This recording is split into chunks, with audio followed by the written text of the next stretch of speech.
Ensangi zino bana Democratic Party bangi balabiddwako nga basaliddiira okudda mu kisinde kya People Power ssaako n'ekibiina ki National Unity Platform. Abamu bawadde batandise n'okukola emikago wakati wa DP n'ebibiina ebirala nga bakaanya okusimbawo omuntu omu mu kitundu.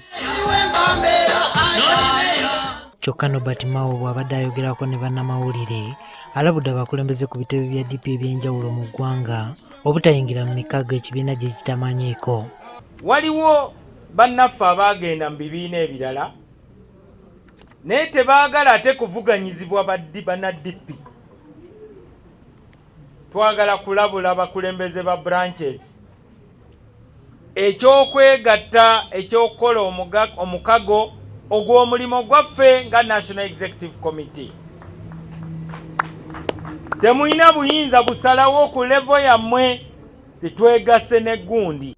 Mao era asinzidde ku lukuŋŋaana luno lubaddeko bana DP ab'enjawulo okutegeeza nga abantu abaayabulira ekibiina gye buvuddeko abamu bwe bagenda okudda. Abamu abaagenda ng'ate bali ku nkumbi. Ebyo nno bye by'obufuzi mu Uganda. Omukulembeze wa DP era agamba nti mu kiseera kino DP amaanyi gaayo gonna egenda kugamalira mu kulwanyisa ekibiina ekiri mu buyinza ki NRM okusinga okulwanagana n'ab'oludda oluvuganya. Emundu zaffe ennene ezisinga ez'okulwanisa tujja zikozesa mu kulwanisa NRM.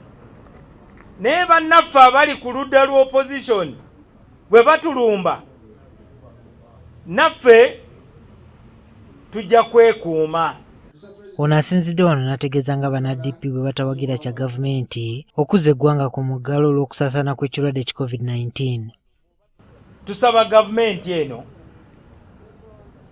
eteekewo abanaalaba nga buli munnayuganda agondera amateeka ge tuyina ag'okulwanisa ekirwadde kya COVID, ng'okwambala mask, enkola eyatonsemberera social distance, kunaaba mu ngalo, kukozesa sanitizer, ebintu ng'ebyo. Naye tetujja kukkiriza lockdown ate endala kubanga ejja kutta abantu bangi n'okusinga COVID yennyini. Omwezi ogujja ng'ennaku z'omwezi 12 DP lwegenda okutuuza abamiruka waayo mu kibuga Gulu era nga muno mwe bagenda okulondera abakulembeze b'ekibiina kino mu bifo eby'enjawulo okuli ne ssenkagale w'ekibiina. Juma Kiria, NTV Akawungeezi.